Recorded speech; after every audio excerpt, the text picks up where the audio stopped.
శ్రీ గురుభ్యో నమః. వాగర్థావివ సంపృక్తౌ వాగార్థపతిపత్తయే జగతః పితరౌ వందే పార్వతీ పరమేశ్వరౌ. వాక్కు అర్థం ఒకదాన్ని విడిచి ఒకటి ఎలా అయితే ఉండవో సృష్టికి మూలమైన పార్వతీ పరమేశ్వరులు అర్ధనారీశ్వర తత్వం కలిగి ఒకరిని ఒకరు విడిచి ఉండరు. అదే రకంగా వాక్కు అర్థం ఒకదానితో ఒకటి కలిసి ఉండి నాకు పుష్కలమైన జ్ఞానాన్ని అందించవలసిందిగా కోరుతూ కాళిదాసు తన యొక్క రచన ప్రారంభించాడు. అంటే పార్వతికి శంకరుడికి ఉన్న అవినాభావ సంబంధం ఏంటంటే వాళ్ళు ఆది దంపతులు అయినప్పటికీ గురు శిష్యుల సంబంధం ఉంది. ఏదైనా సందేహం వస్తే పరమేశ్వరుడి దగ్గర బుద్ధిగా కూర్చొని తన యొక్క అనుమానాన్ని నివృత్తి చేసుకుంటుంది. అందువలన ఆమె పతికి తగిన గృహిణిగా ఆదర్శ మహిళగా చరిత్రలో నిలిచిపోయింది. సహజంగా స్త్రీలలో ఉన్న బలహీనత ఏంటంటే భర్త మెచ్చుకున్నంతసేపు ఆనందిస్తారు, ఎప్పుడైనా నోరు జారితే మాత్రం వాళ్ళు బొంగమూతి పెడతారు. సరదా కోసం నల్లపిల్ల అన్నాడు, ఆమె నలుపు. అది సరదాగా అన్నాడులే నా భర్త అని మౌనంగా ఊరుకుంది. నువ్వు ఒక్కదానివే కాదు, మీ అన్నగారు కూడా నలుపు అనగానే కోపిస్తే అల్లకపోని తను ఎరుపు రంగును పొందాలని పాల సముద్రంలో దూకేసి పరమేశ్వరుడు గురించి విపరీతమైన తపస్సు చేసింది.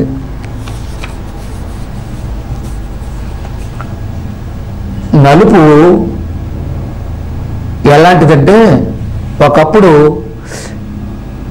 నల్లగా ఉన్న అమ్మాయిల్ని పెళ్లి చేసుకోవడానికి ఇష్టపడేవారు కాదు. ఆ రోజులు అలాంటివి. వెంకటేశ్వర స్వామి అలివేలు మంగను పెళ్ళాడడానికి ఇష్టపడలేదు. అంటే గోవిందరాజులు తిరిగి తిరిగి 7 జతల చెప్పులు ఎరిగిపోయినాయట ఈయన గురించి సంబంధం చూడడానికి. మేనమామ కూతురు దొరికింది అలివేలు మంగ. ఆ అమ్మాయిని ఇచ్చి పెళ్లి చేద్దామంటే ఈయన చాకల పనంలో దాక్కున్నాడు. విశేషం ఏంటంటే తన సోదరి దుర్గ అంటే చాలా అభిమానం వెంకటేశ్వర స్వామికి. వాళ్ళ తల్లి తండ్రి ఆమెను పిలిపించారు, దుర్గమ్మని పిలిపించి తమ్ముడిని కాస్త మందలించమ్మా, వీడు ససేమర అంటున్నాడు, పెళ్లి చేసుకొని అంటున్నాడు అనగానే, తమ్ముడా నీకొచ్చిన రోటే ఉండదు, నీకు ఏవైనా ఇబ్బంది అంటే నేను చూస్తాను, మేనమావ కూతురు విడిచిపెట్టొద్దు, పెళ్లి చేసుకో, నలిపోయితే ఏమైందిరా అని చెప్పి తను ఒప్పించి పెళ్లి చేసింది. ఇప్పుడు సంబంధాలు అలా లేవు. నలిపోయినా ఎరిపోయినా వాళ్ళకు కావలసింది ముట్టితే చాలు. ముఖ్యంగా పెళ్లి చేయాలనుకుంటే కట్నంతో పాటుగా బండి ఇవ్వాలి. స్తోమతను బట్టి కారు ఇచ్చేవాళ్ళు ఇస్తారు, లేకపోతే మోటార్ సైకిల్ మాత్రం ఇవ్వాలి. ఈ మధ్య ఒక సంఘటన జరిగింది. ఏంటంటే వధూవరులు కొత్తగా పెళ్ళైన జంట మోటార్ సైకిల్ మీద వెళ్తున్నారు. ఇవి ఆ డిజైన్లు చూసారా ఎలా ఉంటాయంటే మన యొక్క ఆధునిక యుగంలో మన యొక్క ఆలోచన సరళను బట్టి వాటిని కూడా అలా రూపుదిద్దుతూ ఉంటారు. ఆ రకంగా భర్తని తన నడుముకి తాచుపాము చుట్టుకున్నట్టుగా ఈ చెయ్య చుట్టి తనతో పాటుగా వెళుతూ మధ్యలో సరదాగా కబుర్లు చెప్తుంటే అతను విలాసంగా ఆమె వైపు చూస్తూ, ఇంతే కదండి రోడ్డు మీద వెళుతున్నప్పుడు మిగిలిన వాళ్ళు కూడా ఇదొక వింత దృశ్యంగా చూస్తూ ఉంటారు. ఏదో అడ్డొచ్చింది, తడబడ్డాడు, ఇద్దరు పడిపోయారు. అతను కోమాలో పడ్డాడు, హాస్పిటల్లో అడ్మిట్ చేశారు. 6 నెలలు సుమారుగా వైద్యం జరిగింది. అయినప్పటికీ అతను కోలుకోలేదు. డాక్టర్లు చెప్పారు, అమ్మ ఇక లాభం లేదు, నీ భర్తకి మేము ప్రాణభిక్ష పెట్టలేము, అందువల్ల నీ భర్తని నువ్వు తీసుకెళ్ళిపో అంటే ఆమె ఆ స్ట్రెచ్చరు, ఆ ఇంజెక్షన్ చేస్తున్న మందులు ఇవన్నీ కూడా పట్టుకొని భర్తను తీసుకొని తన ఇంటికి వెళ్ళి ఆయనను సంరక్షణ చేస్తూ సుమారుగా 2 సంవత్సరాల తర్వాత ఆయనకు జ్ఞాపక శక్తి వచ్చేటట్టుగా తను ప్రయత్నించి సఫలీకృతమైంది. ఆ మధ్యలో వాళ్ళు ఇంగ్లీష్ వాళ్ళు ఆయన అంటూ ఉండేవాడు, ఐ ఆమ్ ట్రయింగ్ అంటే నేను కళ్ళు తెరవడానికి ప్రయత్నిస్తున్నాను. అంటే భార్య యొక్క స్పర్శ అంత గొప్పది. అందువలన తన భర్తని తను బతికించగలిగింది. మనం కోరి ప్రమాదాలు కొని తెచ్చుకుంటున్నాం. ప్రయాణాలు చేసేటప్పుడు చాలా జాగ్రత్తగా ఉండాలి, ఇది మనం గమనించాలి. ఈ నలుపు గురించి చింతామణి నాటకంలో సుబ్బిశెట్టి గారు చక్కగా వివరిస్తూ ఉంటారు. అది ఒకప్పుడైతే మన ఎక్కాల పుస్తకాల్లో కూడా ఉండేవి. అవి 4 రంగులతో అవి కూర్చేవారు.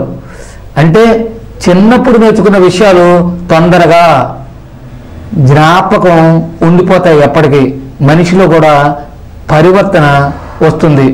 అది ఏంటంటే ఇంద్రాచలము నలుపు, ఇంద్ర నీలము నలుపు, యమునా నది నలుపు, యముడు నలుపు. ఇంద్రాచలము నలుపు, ఇంద్ర నీలము నలుపు, యముడు నలుపు, యమునా నది నలుపు, తుమ్మిదలు నలుపు, నీరగాక్షులు నలుపు. వాళ్ళ కొప్పులు నలుపు, నీరు నలుపు, నీర నిధియు నలుపు, కాకి నలుపు, నాతికి మేలైన గుణము కలిగినని కోటిసేయు. దాంతోపాటుగా సుబ్బిశెట్టి కూడా అంటారు, తక్కెడ నలుపు, తక్కెడలోని రాళ్ళు నలుపు, ఇన్ని నలుపులలో నా నలుపు ఎంత అంటూ చమత్కారంగా వివరిస్తూ ఉంటాడు. ఈ నలుపు నిజానికి ధైర్యానికి చిహ్నం. శ్రీరామచంద్రుడు నలుపు, కృష్ణ భగవానుడు నలుపు, దేవతామూర్తులు ఇంచుమించుగా నలుపు.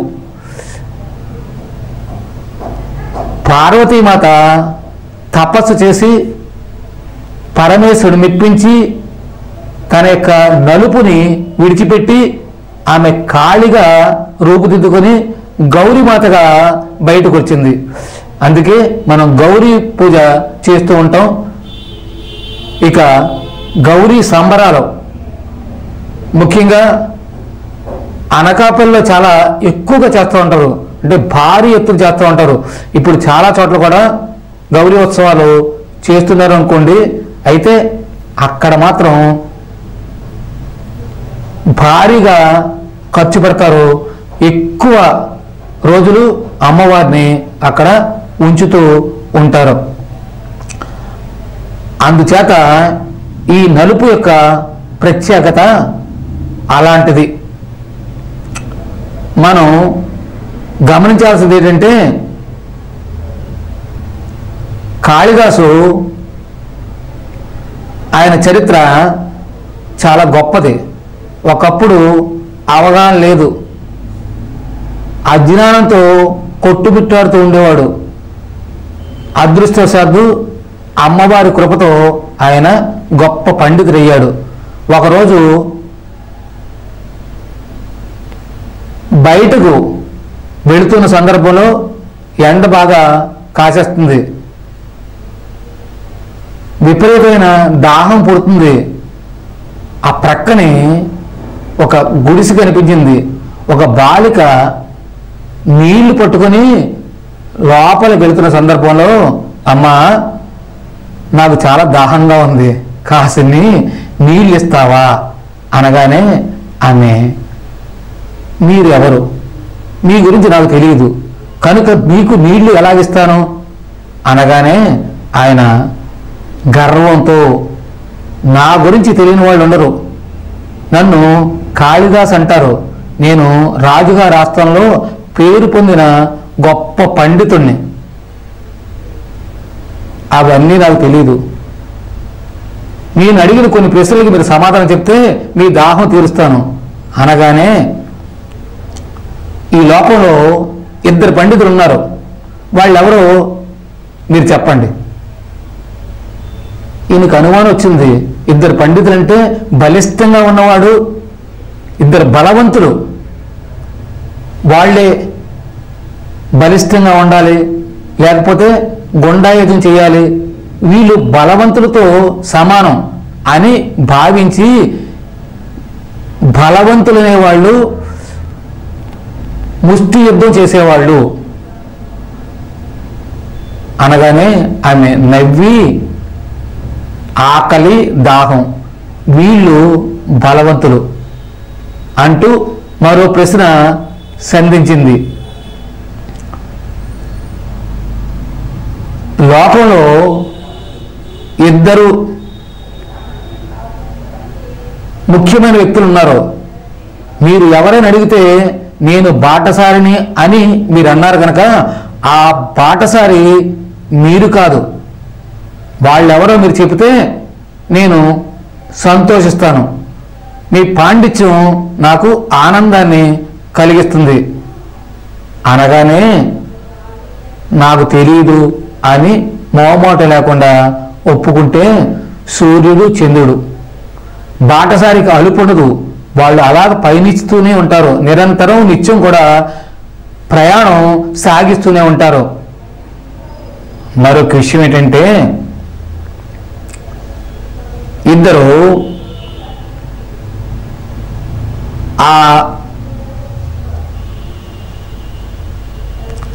వీళ్ళు సహనశీలురు, వాళ్ళ గురించి మీరు చెప్పండి. అది ఆయనకి అర్థం కాక కళ్ళు తేలవేశాడు. అప్పుడు భూదేవి, అలాగే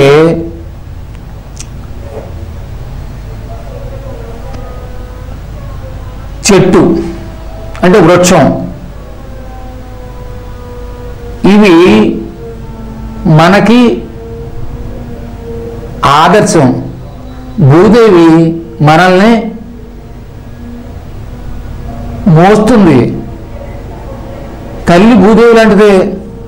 తల్లి గర్భంలో ఉన్నప్పుడు బిడ్డ కాళ్ళతో కుమ్ముతున్నా ఆ నొప్పులు భరిస్తూనే ఉంటుంది, బిడ్డకు ఎలాంటి ఇబ్బంది లేకుండా ఒక ప్రక్కగా ఒదిగి ఉంటుంది. అందువలన అది రెండవది ఏంటంటే, చెట్టు నీడనిస్తుంది, మనం వండుకోవడానికి కట్టెలు ఇస్తుంది, మనల్ని సాగనంపడానికి ఒక కర్రగా తయారవుతుంది, మనకు అంత్యక్రియలు జరపడానికి ఆ కర్ర ఎంతగానో ఉపయోగపడుతుంది. ఇది మనం తెలుసుకోవాల్సిన విషయం. ఇవన్నీ చెప్పిన తర్వాత ఇక చెప్పలేని పరిస్థితిలో ఉన్నప్పుడు వాటమిని అంగీకరించి, 2 అతిథులు కూడా ఉన్నారు, కనీసం వాళ్ళ గురించైనా మీరు చెప్పగలరా అంటే, వాళ్ళు ఎవరు అని తనకు తానుగా ఆమెను ప్రాధేయపడగానే ఆ 2 అతిథులు కూడా యవ్వనం. అదే రకంగా విత్తం, ధనం. ధనం ఎప్పుడు వస్తుందో తెలీదు, ఎప్పుడు పోతుందో తెలీదు. యవ్వనం కూడా అంతే. ఇది మనం ఎప్పుడు కూడా దీన్ని నమ్మకూడదు అనగానే వెంటనే ఈమె లోపలికి వెళ్ళిపోయింది. కొద్ది క్షణాల్లో ఒక ముసలి అవ్వ బయటకు వచ్చింది. ఆమెకు పాదాభివందనం చేసి అన్నాడు, అమ్మా నేను మూర్ఖుణ్ణి, అందుకని నీ మహిమ తెలుసుకోలేకపోయాను. అంటే మూర్ఖుడు ఇద్దరున్నారు. వాళ్ళు రాజ్యాన్ని పరిపాలించే రాజు. అర్హత లేకపోయినా అందరం ఎక్కుతాడు. తన యొక్క పెత్తనంతో ప్రజల్ని ఇష్టం వచ్చినట్టు పరిపాలన చేస్తూ ఉంటాడు. ప్రణాళికాబద్ధంగా పరిపాలన చేయకపోవడం వల్ల ఆయన ఎంతో సంపదని హారతకర్పూరం చేస్తాడు. ఇక మరొక మూర్ఖుడు ఎవరంటే, ఈయనకి వందిమాగదులు ఉంటారు. వాళ్ళు నిత్యం రాజుగారిని పొగుడుతూ ఉంటారు. రాజుగారి మనస్తత్వానికి అనుగుణంగా నడుచుకొని రాజుగారికి ఏ రకమైన సేవ చేయాలో ఆ రకం సేవ చేసి పారితోషకం అందుకుంటారు. ఇది గమనించు అనగానే అప్పుడు ఆమె పాదాల మీద పడిపోయాడు. అమ్మా నీ మహిమ తెలుసుకోలేకపోయాను. నువ్వు సామాన్యురాలు కాదు, ఆ సరస్వతి మాతవి. నువ్వు నాకు ఈ రూపంలో దర్శనమిచ్చి నన్ను ఉద్ధరించావు అనగానే, ఎప్పుడు మనిషికి గర్వం పనికిరాదు. నీకు విద్య ఉండొచ్చు, అయినప్పటికీ వినయం అనేది ఎంతో అవసరం. ఆ వినయాన్ని నువ్వు కోల్పోయావు కనుకనే నేను ఈ రూపంలో ప్రత్యక్షమయ్యాను అని మందలించి తనని పంపించింది. ఇది కాళిదాసు యొక్క చరిత్ర. ఇక చెప్పకూడని విషయాలు కొన్ని ఉంటాయి. మనం గమనించాల్సింది ఏంటంటే, ముఖ్యంగా మనిషి యొక్క ఆయుష్ అది ఎంతకాలం ఉంటుందో ఎవరం కూడా చెప్పలేము. అది ఎప్పుడు తరిగిపోతుందో కూడా ఎవరికి తెలియదు. మనిషి నిండుగా పరిపూర్ణమైన ఆరోగ్యంగా ఉన్నట్టు కనిపిస్తాడు, కానీ లోపల ఏమి జరుగుతుందో కూడా అర్థం కాని అయోమయమైన స్థితి. గతం మనకు తెలియదు, దాని గురించి ఆలోచిస్తే అది బయటపడుతుంది. అలాగే వర్తమానం ఏ క్షణం ఏం జరుగుతుందో బాధపడని పరిస్థితి మనది.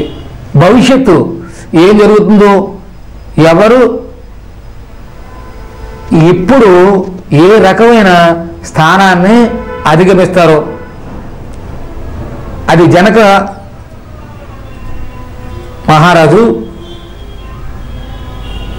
అష్టావకుడిని కొన్ని ప్రశ్నలు అడిగాడు. స్వామి, నాకు గుర్రం రికాబ్ మీద కాలు వేసి మరో కాలు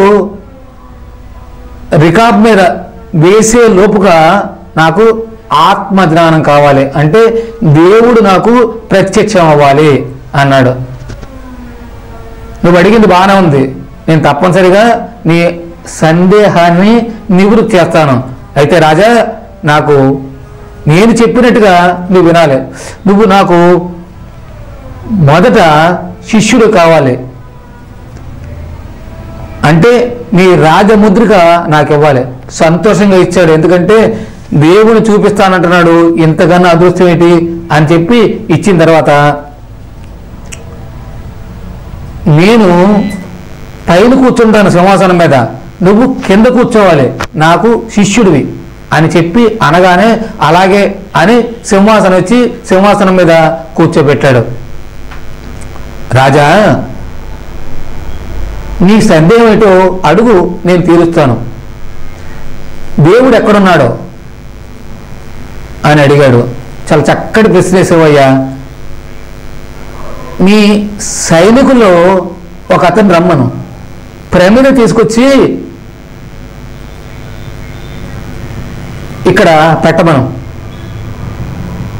చెప్పినట్టుగా ప్రమిద పెట్టాడు.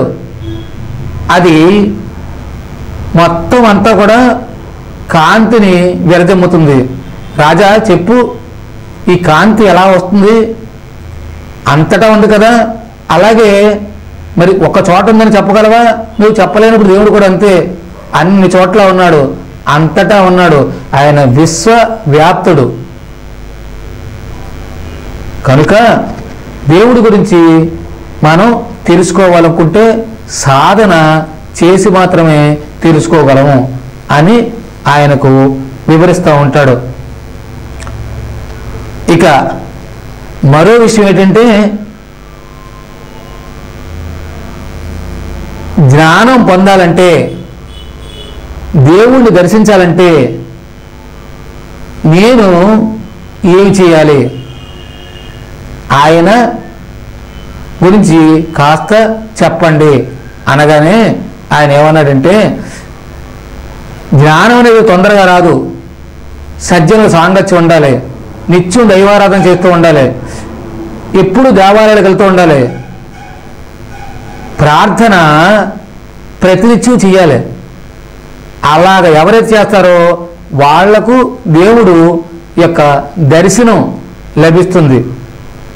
అది ఎలాగంటే, పాలున్నాయి, వాటిని కాచి మరగపెడితే వెన్న వస్తుంది. వెన్నని బాగా చిలికి మదిస్తే, పాలను మదిస్తే మజ్జిగ వస్తుంది, మజ్జిగను చిలికితే వెన్న వస్తుంది, వెన్న కాస్తే నెయ్యి వస్తుంది. అప్పుడు మనకు దాని రుచి తెలుస్తుంది. మరి దేవుడు ఎక్కడున్నాడు, ఎందులో ఉన్నాడు అంటే పాలలో ఉన్నాడని నేను చెప్తాను, నువ్వు నమ్ముతావా? పాలలో ఉన్న దేవుడు ఏ రూపంలో వచ్చాడంటే చివరికి నెయ్యి మాదిరిగా మనకు ఆనందాన్ని కలిగిస్తున్నాడు. అలాగా ఎవరైతే భగవంతుణ్ణి ప్రార్థిస్తూ ఉంటారో నిత్యం, వాళ్ళకి మాత్రం తప్పనిసరిగా దైవం కనిపిస్తాడు. ఇప్పుడు 2 ప్రశ్నలు సమాధానం చెప్పారు. మరి 3వ ప్రశ్న చివరిగా నేను ఒకటి అడుగుతున్నాను, స్వామి ఇప్పుడు ఆయన ఏం చేస్తున్నాడు? భగవంతుడి లీలలో అనంతం, మనం ఏం చెప్పగలం? ఇప్పుడు నీకు ఒక విషయం చెప్తాను, నేను సామాన్యుణ్ణి, ఒక పండితుడిని, నీ సందేహాలు నివృత్తి చేయడానికి వచ్చాను. నన్ను గురువుగా భావించి ఉన్నతమైన స్థానంలో నన్ను కూర్చోబెట్టు, నువ్వు నాకు శిష్యుడిపై కింద స్థానంలో ఉన్నావు, క్షణంలో మారిపోద్ది మన జాతక చక్రం అని చెప్పి అన్నాడు. అంతటితో తృప్తిపడి ఆయన ఆనందాన్ని అనుభవించాడు. ఈ చదువులో ఉన్న గొప్పతనం, సంస్కారం అంత మంచిది. ఈ మధ్య ఒక డిఎస్పి, ఆ అమ్మాయి తన తండ్రి చేత శాల్యూట్ చేయించుకుంది. అంటే తండ్రి తన బిడ్డ ప్రయోజకురాలైందని తబ్బి ఉబ్బిపోతూ ఇద్దరు ఒకే చోట తిరుపతిలో కలవడం వల్ల కూతురు వస్తుంటే గుడ్ మార్నింగ్ మేడం అన్నాడు.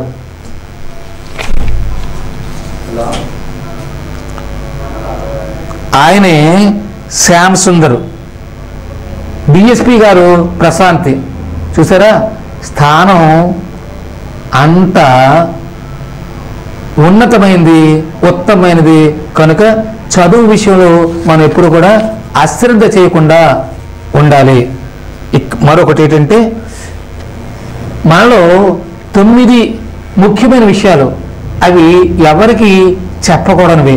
ఏంటంటే, మొదట ఆయుష్, దాన్ని ఎవరు కూడా వెలకట్టలేము. అలాగే వయసు కూడా అంతే, ఎవరితోనూ మన వయసు గురించి చెప్పకూడదు. చెబితే ఏమవుతుందంటే మనకు మనమే కృంగిపోతూ ఉంటాం. నాకు వయసు పెరిగిపోయింది, నేను ఎప్పుడు కాలం చేస్తాను అని భయంతో బెంగతో మిగులుతూ ఉంటాడు. కనుక వైద్యం చేస్తున్నప్పుడు వైద్యుడు కూడా ఏమి చెప్పడు. ఎందుకంటే నిజానికి తనకు తెలుసు ఎప్పుడు పోతాడనేది. అయినప్పటికీ చెప్పకపోవడానికి కారణం ఏంటంటే చెప్పకపోవడం వల్ల మరి కొంతకాలం హాయిగా ఆనందంగా జీవిస్తాడు. కనుక వయసు అనేది ఆయుష్కు సంబంధించిన విషయం. అందుకే ఎవరు కూడా తెలిసినా సరే చెప్పరు. ఇక రెండవది ధనం. లక్షాధికారైన లవణ మన్నని కానీ బంగారు మృంగబోడు. చూసారా, ఎవరికైనా ఒకటే, అందరూ కడుపు కోసం ఆకలి తీర్చుకోవడం కోసం కొంత పదార్థాన్ని తీసుకొని ఈ శరీరాన్ని పెంచుకుంటాం. అయితే మనం సంపాదించిన దానికి కొన్ని నియమాలు పెట్టుకోవాలి. అంటే ధర్మబద్ధంగా ఖర్చు పెట్టాలి. మంచి కార్యాలకి దాన్ని వినియోగించాలి. దీనికి నలుగురు దొంగలు ఉంటారు. ఒకటి ధర్మం. ధర్మంగా కాకపోతే ఏమవుద్దంటే అది ఏదో రూపంలో ఆ సంపద నిర్వీర్యమైపోతుంది. ఒకప్పుడు దివిసీమలో ఒక ఉపద్రవం ఏర్పడింది. ఆ ప్రాంతంలో భార్యాభర్తలు ఉండేవారు. వాళ్ళు పిసిరు కొట్టేవాళ్ళు, ఎవరికి ఏమి ఇచ్చేవారు కాదు. ఇంట్లో ఉన్న బట్టలు సైతం సిల్వర్ సామాన్లకు లేకపోతే స్టీల్ కంచాలకు అమ్ముతూ ఉండేవారు. అలాగా వాళ్ళు ఇచ్చి 2 కంచాలు తీసుకున్నారు. దురదృష్టవశాత్తు దివిసీమలో ఉప్పెన వచ్చింది. ఆ ఉప్పెనలో వీళ్ళ తాలూకా ఆస్తులు మొత్తం కూడా సర్వనాశనం అయిపోయి, కొంతమంది ఉదారంగా దాతలు తమకు తోచింది ఇవ్వడం వల్ల వీళ్ళు సంపాదించుకున్న కంచాలు కూడా పోగొట్టుకున్నారు. తిరిగి ఆ కంచాలే వీళ్ళకి వచ్చాయి. అందువల్ల మనం ఎప్పుడు కూడా ఎవరిని వ్రేలెత్తి చూపించకూడదు. అందరినీ సమమైన భావంతో చూడడం అలవర్చుకోవాలి. ఇంకా మనం కూడబెట్టుకున్నాం అనుకోండి, మన దగ్గరున్న సంపద రాజులు తీసుకునే హక్కు వాళ్ళకుంది. శ్రీమతి ఇందిరాగాంధీ తను పదవిలో ఉన్నప్పుడు సాహసోపేతమైన కార్యక్రమంలో ఒక భాగంగా రాజభరణాల రద్దు ఆమె చేసి రాజుల దగ్గర ఉన్న ఆభరణాలని మొత్తం తన ప్రభుత్వ ఖజానానికి చేర్చింది. అలాగే బ్యాంకుల జాతీయకరణ కూడా చేసిన ఉత్తమరాలు. లేకపోతే విపరీతమైన వడ్డీలు, చక్ర వడ్డీలు చేసి వాళ్ళకున్న ఆస్తులు దోచుకునేవారు ఈ వర్తకులు. ఆ ఉపద్రవం నుంచి బయటపడడానికి ఆమె వారు ఈ కార్యక్రమం చేపట్టడం వల్ల చాలామంది తన యొక్క ఆస్తుల్ని కాపాడుకోగలిగారు. మరొకటి ఏంటంటే భూ సంస్కరణ ఉద్యమం. ఆమె ఉన్న సమయంలోనే భూ సంస్కరణ ఉద్యమం ప్రారంభించి ఎవరికి ఎంత ఉండాలో అంతా కూడా తను నిర్ణయించింది. చాలామంది భయపడి బంధువుల పేరుని లేకపోతే వాళ్ళ ఇళ్లలో పనిచేసే పని వాళ్ళ పేరుని, కుక్కల పేరుని రకరకాలుగా అవి చేర్చడం కూడా జరిగింది. అదే ప్రకారంగా అప్పటికి మనకి జనాభా విపరీతం పెరిగిపోతుంది. ఏమి చేయాలని ఆలోచించి ఫ్యామిలీ ప్లానింగ్, కుటుంబ నియంత్రణ ఆమె ప్రారంభించింది. చాలామంది వ్యతిరేకించారు. ఇతర మతస్థులు కూడా ఆమెను దూషించారు. ఇది దుర్మార్గం అన్నారు. తను ఒక నిర్ణయానికి వచ్చి నచ్చిన వాళ్ళు చేసుకోండి, నచ్చకపోతే నేను బలవంత పెట్టను అని ప్రభుత్వ ఉద్యోగులకి ఒక చిన్న తాయిలం పడేస్తుంది. ఏంటంటే మీరు ఎవరైతే ఈ కుటుంబ నియంత్రణ ఆపరేషన్ చేసుకుంటారో వాళ్ళకి నేను ఒక ఇంక్రిమెంట్ ఇస్తున్నాను అని చెప్పగానే పిల్లల భారం ఎక్కువ అవుతుంది, ఏదో రకంగా మనకి ఉపాధి కూడా దొరుకుతుంది అని ఆలోచించి కొంతమంది ఉద్యోగస్తులు ముందుకొచ్చి కుటుంబ నియంత్రణ ఆపరేషన్ చేయించుకున్నారు. వాళ్ళతో పాటుగా అన్య మతస్థులు కూడా చేయించుకోవడం జరిగింది. ఇది ఆమె యొక్క ఆలోచన సరళి. ఇక మరొకటి ఏంటంటే ఈ సొమ్ము అలాగే ఉంటే ఒక్కొక్కప్పుడు మనకి పూరీలు ఉండేవి, పెంకిటిళ్ళు ఉండేవి, అందరం ఇంచుమించుగా వ్యవసాయం నుంచి వచ్చిన వాళ్ళే. అగ్గి వస్తే అది ముట్టుకుంటే మొత్తం ఊరంతా తగలబడిపోయేది. అందుకే ఎవరిళ్ళైనా తగలబడుతుంటే వాళ్ళ ఇంటి గురించి ఆలోచించకుండా తగలడిపోతున్న ఇంటిని బిందులతో నీళ్ళు తీసుకొచ్చి చెరువుల్లోకి వెళ్ళి ఆ యొక్క మంటల్ని ఆర్పుతూ ఉండేవారు. ఇక మరొకటి ఏంటంటే మన దగ్గర ఏముంది అనే విషయం తెలిస్తే మాత్రం రాబందుల బంధువులు మన చుట్టూ తిరుగుతారు. మన కడుపును బిడ్డలు కూడా మనల్ని ఏదో రకంగా దోచుకోవాలని చూస్తారు. మరొకటి ఏంటంటే దొంగతనంగా దొంగలు మన ఇంటిలో ప్రవేశించి మన సొమ్మును దోచుకుంటారు. ఇది మూడవది. ఇక మంత్రం అనేది అతిరహస్యం. ఇంతకుముందు కొన్ని మంత్రాలు ఉండేవి. సప్పని, పాము కాటు, తేలుకాటు ఇలాంటి వాటికి కొంతమంది మంత్రాలు వేసి వాళ్ళకు ఉపశమనం ఉన్నవో లేవో అది మనకు అప్రస్తుతం. అయితే వాళ్ళకి నమ్మకం కలిగించేవారు. ఆ రకంగా వాళ్ళు సంతృప్తిని పొందేవారు. ఆ మంత్రం అనేది గురువు గారి దగ్గర నేర్చుకునేవారు. ఆ గురువు గారు ఇది రహస్యంగా చెవులో బోధించేవారు. అది నిష్ఠతో నియమంతో పాటిస్తూ ఉంటే ఈయన యొక్క మంత్రాలు చక్కగా పనిచేస్తూ ఉండేవి.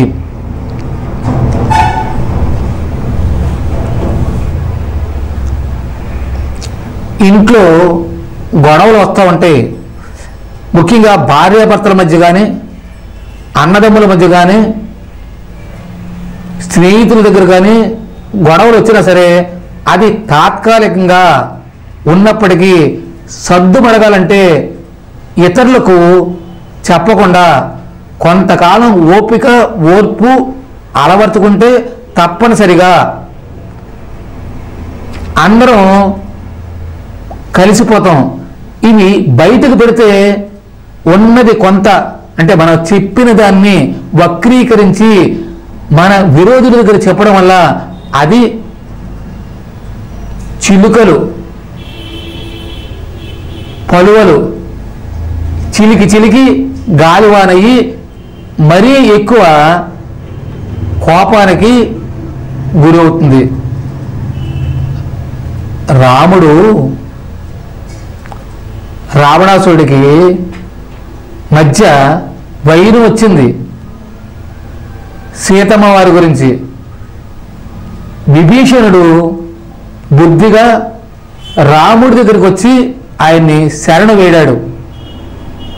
రామచంద్రుడు విజయం సాధించిన తర్వాత లంకను తనకి ఇచ్చి రాజ్యానికి పట్టాభిషేకం చేస్తానని చెప్పేసి అప్పటికప్పుడే విభీషణుడికి పట్టాభిషేకం కూడా చేయడం జరిగింది. ఇంటి గుట్టు లంకలు చేయటన్నట్టుగా రావణాసుడి యొక్క చావుకు సంబంధించిన రహస్యం విభీషణుడి ద్వారా బయటపడింది. అందుకు మనం చాలా జాగ్రత్తగా ఉండడం అలవర్చుకోవాలి. ఇక ఔషధం, యాంటీబయాటిక్ పేరు చెప్పి మందులు తయారు చేస్తున్నారండి. ఈ మందులు ఎలా ఉంటున్నాయంటే అందులో సుమారుగా కొన్ని రకాలు మాత్రమే, అవి వ్రాళ్ల మీద లెక్కించవచ్చు, అవి మాత్రమే పనిచేస్తాయి. మిగిలినవి కూడా పెద్దగా పని చేయకపోయినా ప్రచార సరళి చాలా ఎక్కువగా ఉండడం వల్ల ఇది విపరీతంగా కొనేస్తున్నారు. మందులు దీంతో పాటుగా డూప్లికేట్ కూడా తయారైపోతున్నాయి.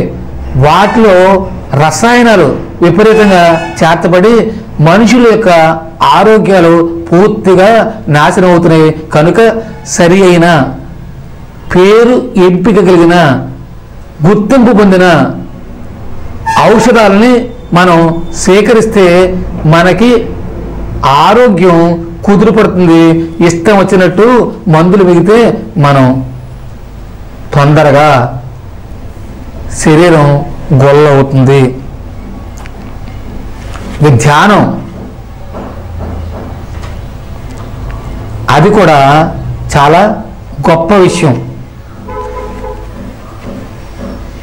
ఇది భగవద్గీతలో కృష్ణ భగవానుడు స్వయంగా చెప్పాడు. ధ్యానం చెయ్యా, ధ్యానం చేస్తే నీకు ఏకాగ్రత కుదురుతుంది. తద్వారా నీవు శక్తివంతుడు అవుతావు, విజయం సాధిస్తావు అని చెప్పి ఆయన చెబుతూ చక్కటి భావనతో కూడిన విశ్లేషణ అందించాడు.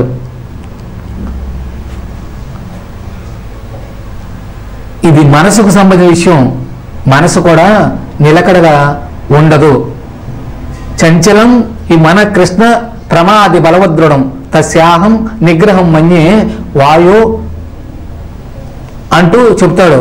చంచలం ఈ మన కృష్ణ ప్రమాది బలవద్రుడం తస్యాహం నిగ్రహం మన్యే వాయోరివ సదుష్కృం. అంటే బావా నువ్వు చెప్పింది బాగానే ఉంది, కానీ మనసు నిలకడగా ఉండట్లేదు, చంచలం అవుతుంది, అది ఎటో ఎటో పరిగెడుతుంది, దాన్ని నేను అసలు అదుపులో చేయలేకపోతున్నాను అనగానే నువ్వు సాధన చేయి, సాధన చేస్తే తప్పనిసరిగా పరిణితి పొందుతావు అని చెప్పాడు. ఇక దానగుణం. దానగుణం ఎలాంటిదంటే కుడి చేతితో చేస్తున్న దానం ఎడమ చేతికి తెలియకూడదు, అంత గుట్టుగా చెయ్యాలి. తద్వారా నీకు లాభం చేకూరుతుంది, మేలు కలుగుతుంది. మనం అనుకుంటాం నేను చాలా దాన ధర్మాలు చేస్తున్నాను అయినప్పటికీ నాకేమీ కలిసి రాలేదని.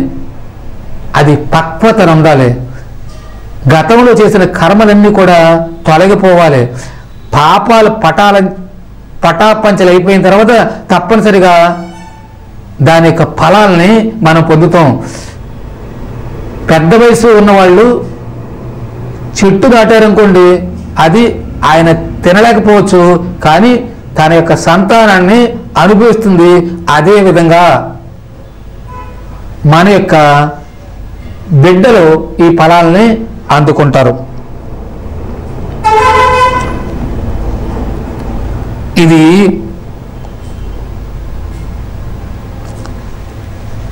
మనం గమనించాలి. ఇక శృంగారం,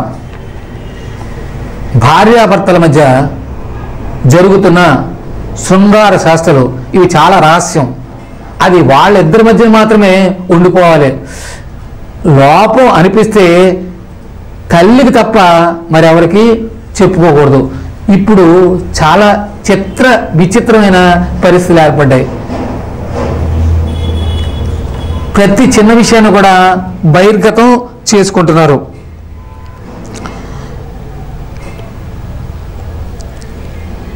అందువల్ల శృంగారం విషయంలో మనం చాలా జాగ్రత్త వహించాలి. ఇక మరొకటి ఏంటంటే మానవ శరీరం ఎప్పుడు కూడా ఒంటి నిండా బట్ట కప్పుకోవాలి. ఆడవాళ్ళు 7 గజాల చీర కట్టుకునేవారు.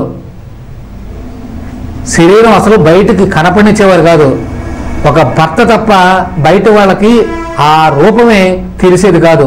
ఇప్పుడు సెలబ్రిటీస్ తయారై సినిమాల్లో అశ్లీలమైన శృంగారాలు ఏర్పడి మెప్పు కోసం, గొప్ప కోసం ఆ యొక్క చలనచిత్రాన్ని ఎక్కువ రోజులు ఆడించడం కోసం ఆడియన్స్ యొక్క ప్రేక్షకుల అభిప్రాయాన్ని వాళ్ళ యొక్క మనసుని వాళ్ళు గెలుచుకోవడం కోసం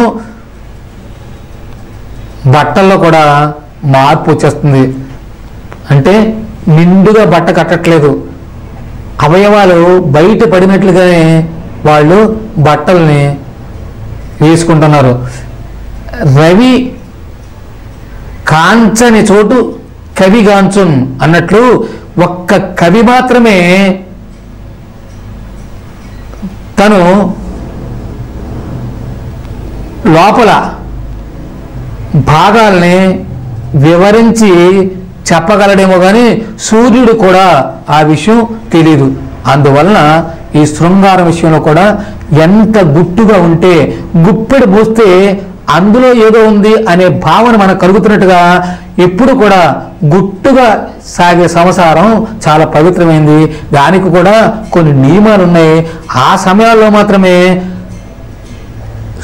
శృంగారంలో పాల్గొంటే పిల్లలు చాలా తెలివైన వాళ్ళుగా పుడతారు.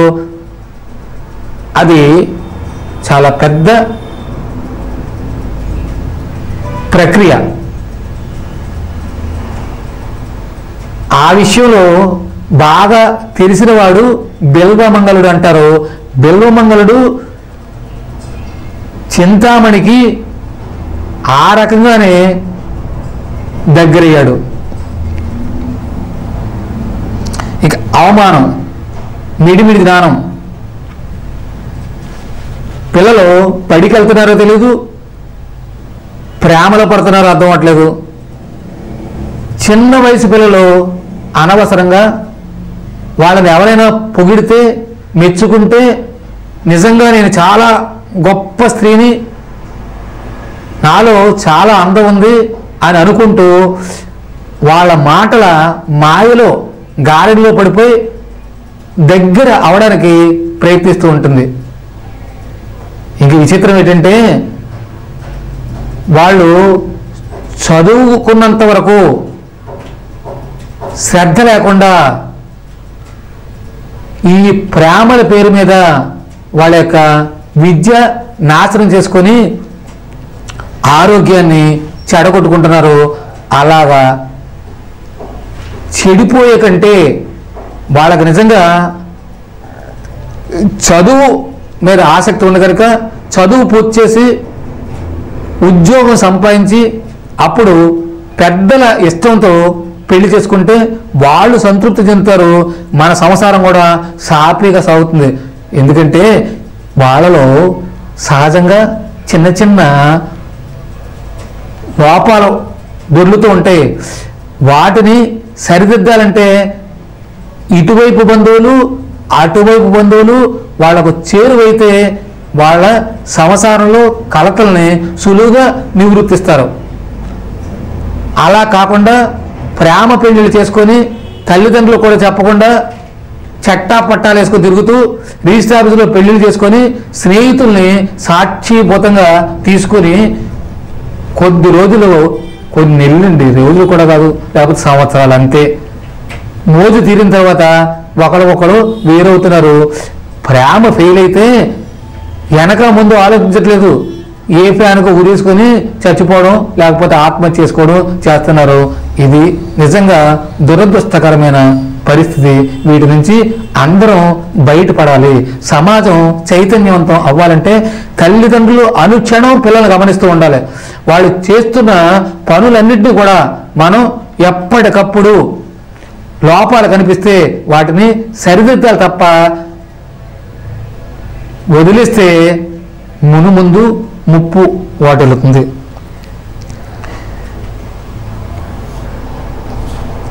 అంటే సమాజం మార్చడం మన వల్ల అంటే మార్చవచ్చు, కొంతవరకన్నా మనం మార్చగలం. కాళ్ళకు చెప్పులు తొడుక్కుంటే ఏమవుతుంది? మనమన్న రక్షణ ఉంటుంది. అలాగే ఇంటిని చక్కదిద్దుకుంటే సరిదిద్దుకుంటే రక్షణ అనేది మనకు తప్పనిసరిగా ఏర్పడుతుంది. మన పిల్లలు మన మాట వింటారు, అదుపు ఆజ్ఞలో ఉంటారు. ఇది మనం గమనించాలి. ఇక మరొకటి ఏంటంటే మనిషిలో నిజాయితీ ఉండాలి. అది లేనప్పుడు మనం ఏది సాధించలేము. అహ్మదాబాద్లో మున్సిపల్ చైర్మన్గా పనిచేసిన వ్యక్తి,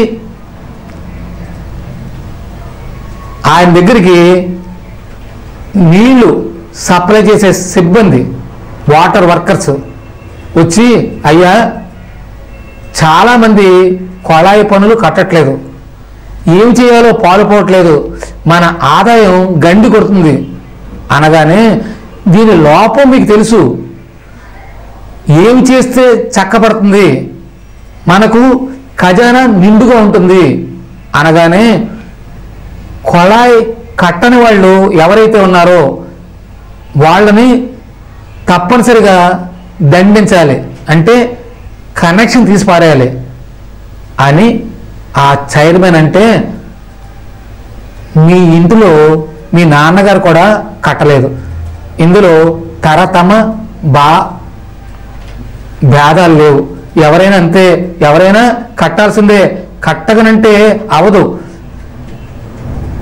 ఎందుకంటే మనం హక్కుల కోసం పోరాడుతున్నప్పుడు బాధ్యతలు కూడా మనలో ఉండాలి. వెంటనే తీసేయండి అనగానే ఆ సిబ్బంది అమిత ఉత్సాహంతో ఆ ఇంటికి వెళ్ళి కొళాయి కనెక్షన్ ఇప్పేస్తానంటే, ఒరే నా కొడుకు మున్సిపల్ చైర్మన్ రా, మీరు కొళాయి కనెక్షన్ ఇప్పేస్తున్నారంటే, అంటే అయ్యా మీ అబ్బాయి గారే చెప్పారు మీరు కొళాయికి పన్ను కట్టలేదు అని చెప్పగానే ఆయన మిన్నకున్నాడు. ఆ గొప్ప వ్యక్తి ఎవరు చెప్పంటారా? జవహర్ లాల్ నెహ్రూ, అహ్మదాబాద్లో మున్సిపల్ చైర్మన్గా పనిచేసిన వ్యక్తి. కాబట్టే ఆయన అంచెలంచెలుగా ఎదిగి భారతదేశానికి ప్రధానమంత్రిగా మంచి పేరు తెచ్చుకున్నాడు. ఇక చాణక్యుడు కాగడ పెట్టుకొని పద్దులు రాసుకుంటున్నాడు. కొంతసేపటికి ఆ కాగడ ఆపేశాడు, ఆపేసి ఇంకొక కాగడ వెలిగించాడు. అక్కడ ఒక అతను అప్పుడే వచ్చాడు, చూసి అదేమిటండి ఈ కాగడ ఆపేశారు, ఆ కాగడ వెలిగించారు అనగానే ఆయన అన్నాడు, ఇంతవరకు నేను పనిచేసిన కాగడ ప్రభుత్వ జమా ఖర్చుల గురించి నేను రాసుకున్నది, ఆ పని అయిపోయింది, ఇప్పుడు నా పనిలో నేనున్నాను కనుక నా యొక్క సొంత ఖర్చుతో ఈ యొక్క కాగడాను చౌరు పోసి నేను వెలిగించి నా యొక్క కార్యక్రమాలని చేసుకుంటున్నాను అన్నాడు. ఇంకా ఇలాంటి వాళ్ళు చాలామంది ఉన్నారు. చిత్తరంజన్ దాసు ఆయన తండ్రి వ్యాపారంలో చాలా నష్టపోయాడు, అప్పులు పాలైపోయాడు, తీర్చలేని పరిస్థితిలో ఉన్నాడు. చిత్తరంజన్ దాస్ మాత్రం ఒక లాయర్గా పట్టాపుచ్చుకున్నాడు. ప్రాక్టీస్ చాలా బాగా జరుగుతుంది, మంచి పేరు సంపాదించుకున్నాడు. ఎవరెవరి దగ్గర అప్పులు చేశారో నాన్నగారు, దేశబంధు చిత్తరంజన్ దాస్ అంటారు, వాళ్ళ యొక్క అప్పులు మొత్తం తీర్చాడు. అది మన వాళ్ళు ఏం చేస్తారంటే, ఎవరైనా పోతే వాళ్ళ తాలూకా రుణాన్ని ఎగ్గొట్టడానికి మాత్రం ప్రయత్నం చేస్తూ ఉంటారు. ఇంట్లో వాళ్ళు అప్పు తీర్చడానికి ఇష్టపడరు, బయట వాళ్ళు ఈయనకు అప్పు ఉంటే ఇవ్వడానికి కూడా చాలా ఇబ్బంది పడుతూ ఉంటారు. ఇది తర్వాత ఏంటంటే, డాక్టర్ సివి రామన్ ఆయన బెంగళూరులో ఒక పెద్ద సంస్థ స్థాపించారు. ఆ సంస్థకి కొంతమంది ఉద్యోగస్తులు కావాలి. ఇంటర్వ్యూకి అప్పట్లో దారి ఛార్జీలు ఇచ్చేవారు, ఇచ్చి రప్పించుకునేవారు. అలాగే ఇంటర్వ్యూకి వచ్చిన వాళ్ళకి దారి ఛార్జీలు ఇచ్చారు. కొంతమంది సెలెక్ట్ అయ్యారు, మిగిలిన వాళ్ళని వెళ్ళిపోమని చెప్పారు. సాయంత్రం పని అయిన తర్వాత రామన్ గారు లోపల క్యాబిన్ నుంచి బయటకు వస్తూ అక్కడ ఒక అతను తిరుగుతూ నడాడుతూ కనిపించేసరికి, ఏమయ్యా ఇంటర్వ్యూ అయిపోయింది కదా, ఇంకా నువ్వెందుకు ఎక్కడ ఉంటావు, వెళ్ళిపో అనగానే ఒక్క విషయం చెప్పాడు. అయ్యా, నేను ఉద్యోగం కోసం ఇక్కడ నిలబడలేదు. మీరు దారి ఛార్జీల నిమిత్తం ఇచ్చిన పైకం కొంత ఎక్కువగా నాకు పుట్టింది, అది తిరిగి ఇవ్వడం కోసం అని చెప్పేసి నేను ఇక్కడ కూర్చున్నాను అనగానే అతని యొక్క నిజాయితీకి మెచ్చుకొని, నీకు అనుభవం లేకపోయినా మేము తర్ఫీదు ఇవ్వగలం, అయితే నిజాయితీ లేకపోతే అది మేము నేర్పలేము, కనుక నీకు తప్పనిసరిగా ఉద్యోగం నేను ఇస్తున్నాను, రేపొచ్చి జాయిన్ అవ్వు అని చెప్పి ఆయన్ని పంపించాడు.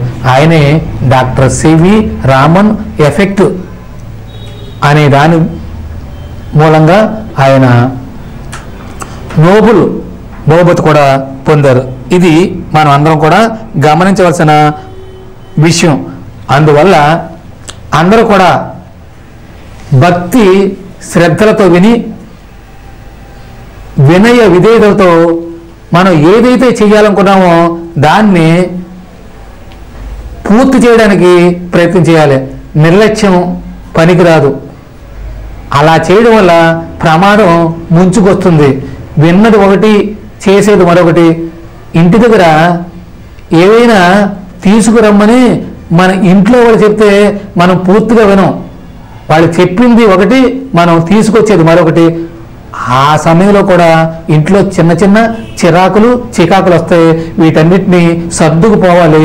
జీవితం అంటేనే సర్దుకుపోవడం ఎవరైతే అలవర్చుకుంటారో, ముఖ్యంగా స్త్రీల విషయంలో వాళ్ళు నిజంగా ధన్యులు. స్త్రీ మనసు దోచుకున్న వాళ్ళు అవుతారు. ఆమె తల్లిలా తన కుటుంబాన్ని ఆదరించి ప్రేమపూర్వకంగా చూస్తుంది. కనుక మనం ఈ విషయాన్ని గమనించాలి. ఎందుకంటే గీతాచార్యుడు స్వయంగా చెప్పిన విషయం, ఇదంతే నా తపస్కాయ నా భక్తాయ కదాచన నచా శుశ్రూషవే వాచ్యం నచమాం యో అభ్యసూయతి అంటాడు. అంటే వినాలనే ఆసక్తి లేని వాళ్ళకి, మనస్సు నిర్మలంగా లేని వాళ్ళకి, తపస్సంపన్నుడు కాని వాడికి, ఇలాంటి వాడికి పరమ పవిత్రమైన అతి గోప్యమైన ఈ భగవద్గీతని చెప్పొద్దు. చెప్పడం వల్ల భ్రష్టు పట్టిస్తాడు. అందువల్ల నీవు ఈ శ్రద్ధ ఉన్న వాళ్ళకి ఏ కొద్ది మందికైనా సరే చెబితే తప్పనిసరిగా వాళ్ళు ఆచరిస్తారు.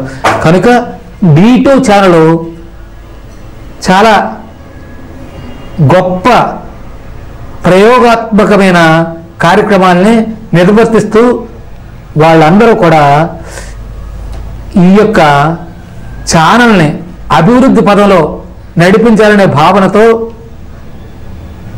వాళ్ళ యొక్క శ్రమని ఇందులో ఉంచి, ప్రస్తుతానికి ఏమీ ఆదాయం లేకపోయినా భగవంతుడు అనేవాడు ఉన్నాడు, ఎప్పటికైనా మాకు మంచి జరుగుతుంది అనే గొప్ప ఆశయంతో ఈ కార్యక్రమాన్ని చేపట్టారు.